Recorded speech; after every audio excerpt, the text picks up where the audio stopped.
he is 15 years younger than me, Yeah. or maybe 5 to 10 Yeah. years younger than me, but the best advantage that he or she has is the risk management part. And also, yeah, people have a misconception. So basically, you initiate with the hips. What people do is initiate with the upper body. Shoulder. And Not me literally, but somebody who is in that position, you will transfer the weight with the motorcycle. exactly, Which you're- because Yes. riding off-road is one of the, especially racing also, one of the most physically demanding sport True. you can do. True.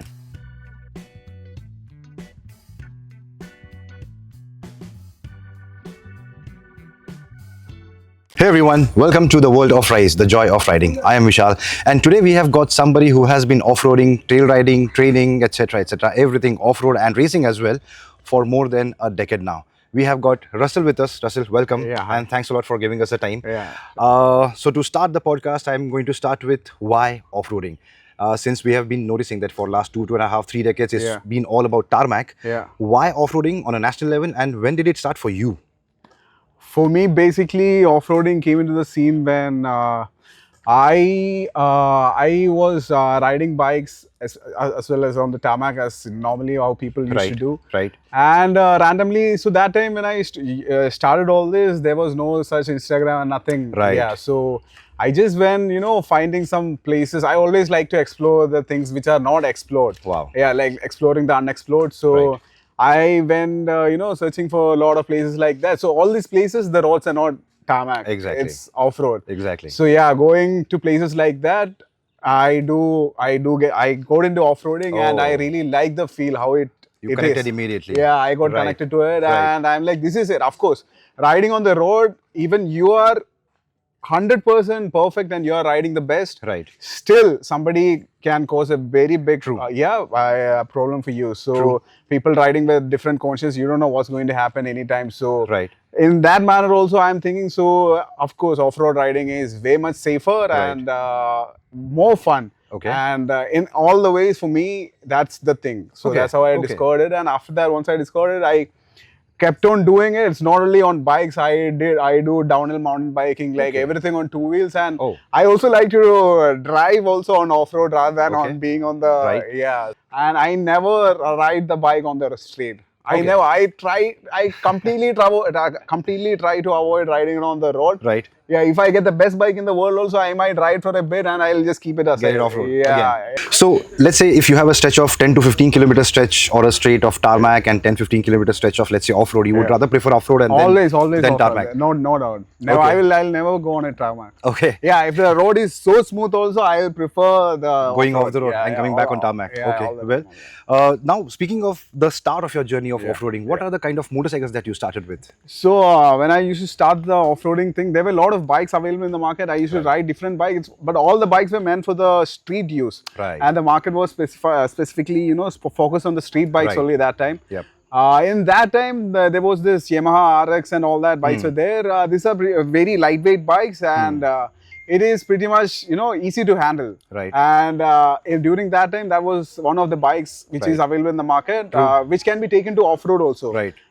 In the other, if you look at it on the other point of view, the other bikes is fully made for the street use. If you take it to off-road, it's not Right. comfortable. You can Right. do it, but then not at all comfortable. But comparing to all of that, Yamaha RX was one of the options. Nearly off-road motorcycles. Yeah, a lot right. of the people used to do racing and all that True. stuff. So seeing all of this, I also picked up a Yamaha RX set and I I built the bike for doing off-road. Wow. Yeah, the start was pretty much doing good, but after a while, as I'm progressing also, like as the speed and everything is increasing, Right. the right. bike doesn't cope up with that. So Oh, right. eventually the bike broke and all that things happened. Okay. Yeah. So how many number of RX 100s did you use? Or Not did much, you own? just few. But then right after that, in 2014, 15, actually the Hero Impulse got released in 2012. After Right. that, the bikes were in the market, but nobody appreciated it. It was Exactly. a complete flop. Everybody knows it. But Right. later, as the bike got discontinued in 2015, and people started realizing the value of Oh, it, and right. people started to get it. Even I myself, I got an Impulse, Right. and that's how I started to really progress the off-road riding, I can say. Yeah. Okay, Yeah, lovely. yeah, So yeah. this is how your idea of off-roading started taking shape, because we have been used to Yeah. riding on tarmac and Exactly. the motorcycles with heavy fork pipes Yeah, and heavy yeah, chassis yeah. and the center of gravity, the mass and everything Yes. focused on tarmac. Tarmac, yeah. Those were the only motorcycles we had to ride off the road. Exactly, And once we took it off the road, we realized that it is not meant for, Yeah. anything apart from tarmac. Exactly. Which is why the Suzuki Max 100Rs and the Yeah. RX 100s and Correct. not the RD350, respectfully Yeah, enough. yeah. The RX 100 was the only option that was Option, left. yeah. I agree. And thankfully, somebody came up with a motorcycle that was accessible Yeah, to right. everybody like you and Yeah, me to take it yeah. off the road, which was the Impulse, then Exactly. it progressed to the Xpulse, etc. Xpulse, yeah. So these are the motorcycles that shaped up your or fueled your off-roading passion that you have. Yeah. So tell me a challenge or something that was a big hindrance apart from motorcycles. Yeah. You got an RX 100, then you got an access to Impulse. But apart from these motorcycles, is there any hindrance or a big challenge that helped you shape more of the passion or the off-roading passion that you have, that it helped? Helped me to progress the way I ride is, I was pretty much lucky enough, I can say. I found a track next to my place. Wow. And during that time, it was very rare to find, but I was lucky enough to find a track next to my place. As in, it was just 5 kilometers away from me with jumps, all the features, like good lovely. features. Yeah. Nice. And as soon as I saw it, I'm like, I want to do it. And then I used to go there every day. Nice. Not even a single day I took a break. Like once I started this, like every day I used to do it.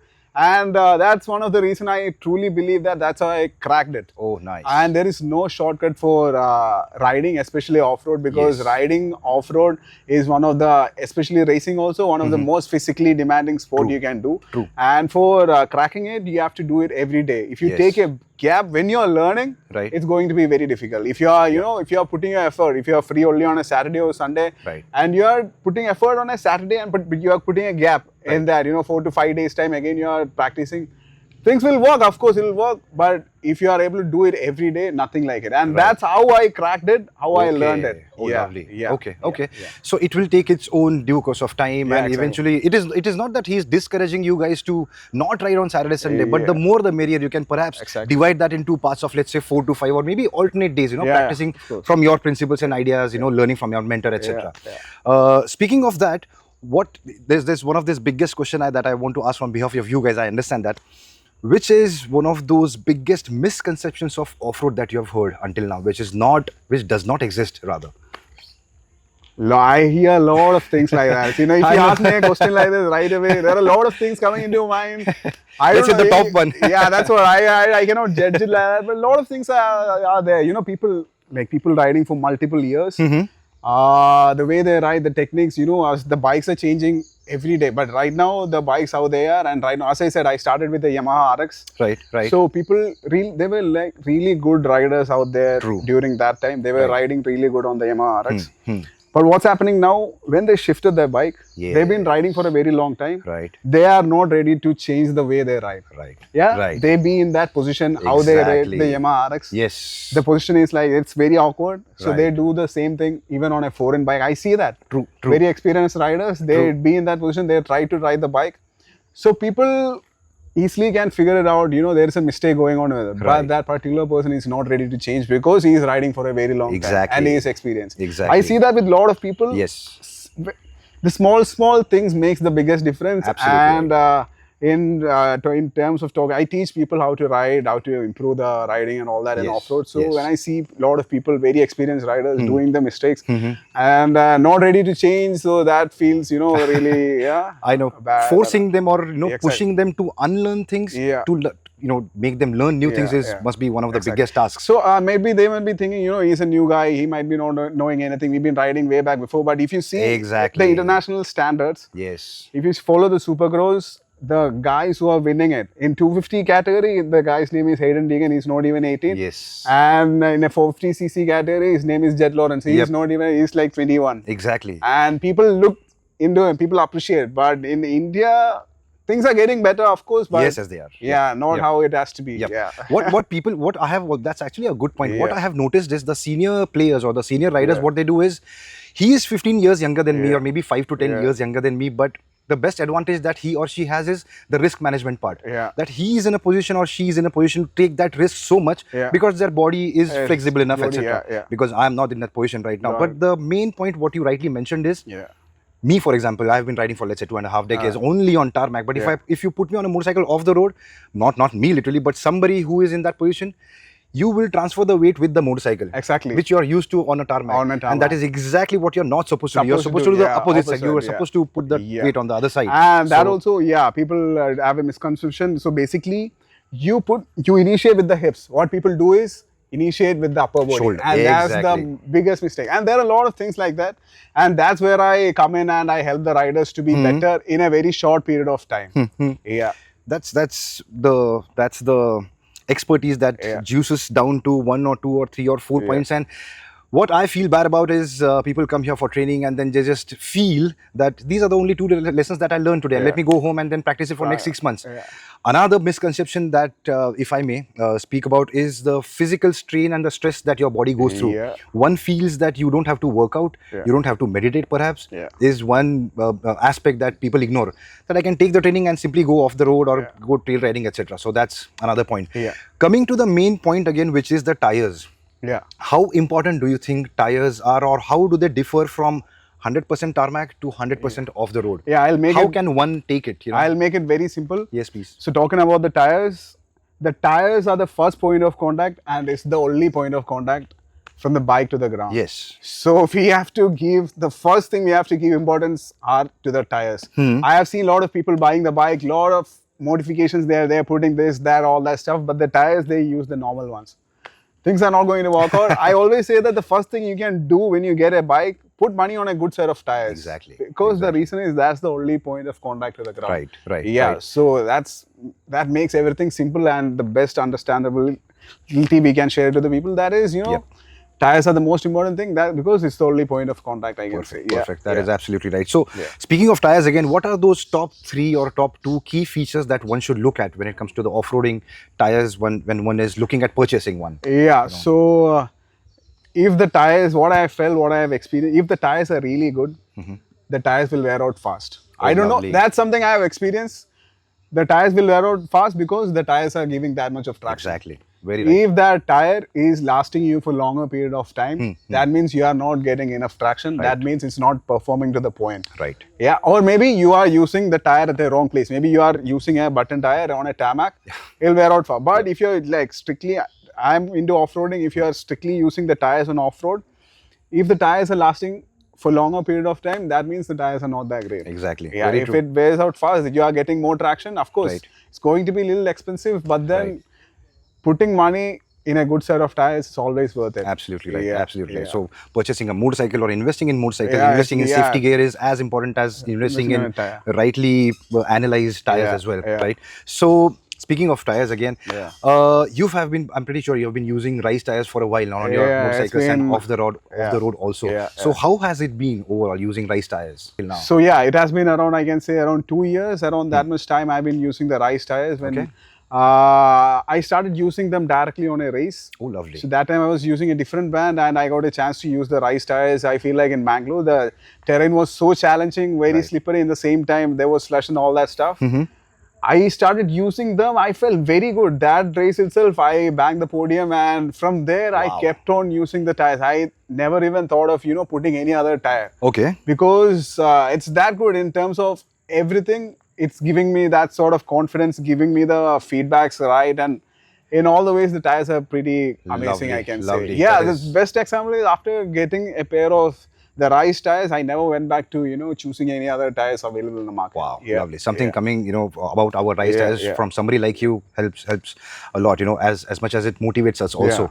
Speaking of Rice tires again, what is that one feature or 3 or 4 features, how many you want to name them? What are the features that stand out or make our tires stand out from the rest? The main feature, I can say, the feedback that I get from the tires Right, are right. amazing. Like, when I use them, I feel really good.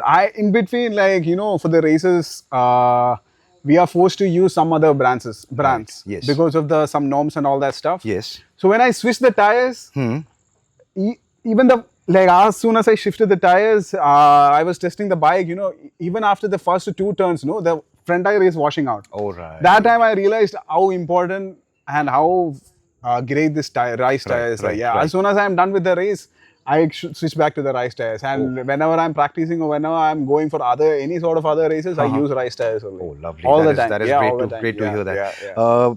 speaking of the events that we do the entire year, the national, state level, national, and the international level races that we participate in, how do you think Rise is contributing to the motorcycling community, especially off-roading part of it? Yeah, talking about the off-roading part, you guys are doing a really good job. Like, I've never seen any other brands coming into this particular field and particular topic, the off-roading, and promoting the riders and supporting the riders, and also making events comes in. Like, a lot of events are happening around, and you guys are supporting them in a very good way. And this is really, of course, right now also it is really helping to grow the motorsports, and in the future also, like for riders like me, it is a very big thing that you guys are doing, and really thankful for that. And always been so happy that brands are coming like this in Indian market, and supporting the riders, because we riders, we know we struggle a lot. Exactly. And we are looking for some events or something out there in the in the Indian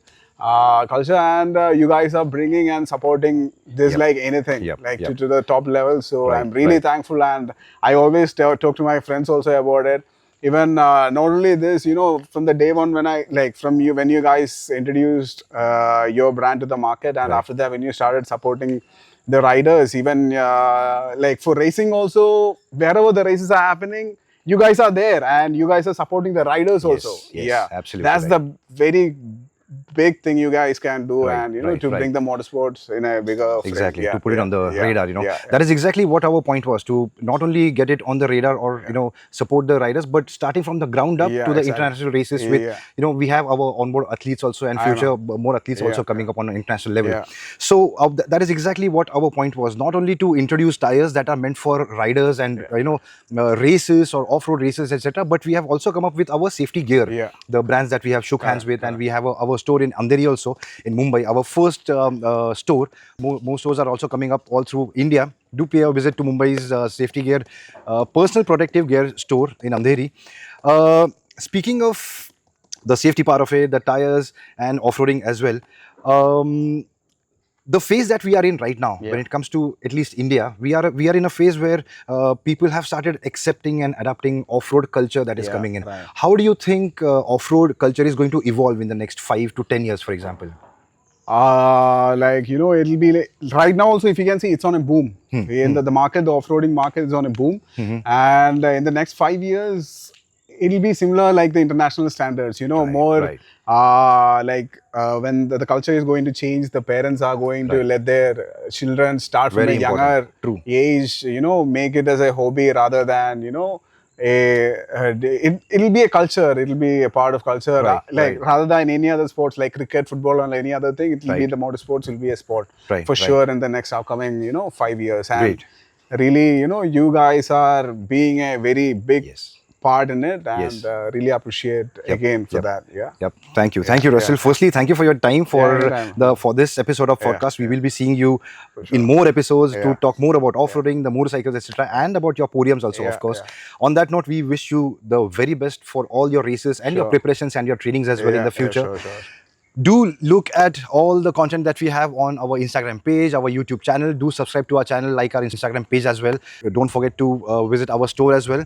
On that note, Russell, last but not the least, what is that one message that you want to give to all the off-roading aficionados out there who are aspiring to become one off-roading rider? So off-roading, let it be anything. It's not an easy thing. The practice makes it perfect. So don't, if you are doing it for the first time, and if you feel like it's going to be difficult, don't let it go. Just keep it going. Just keep it rolling for sure. One day, as you progress, it's going to be better. So never let it go down. Always keep it going, and practice hard. That's it. Perfect. Thank you for that strong message for anybody who wants to be part of off-roading and want to get into racing. Please remember the words from Russell, and also do not forget that Rise is always with you. Keep rolling. Thank you.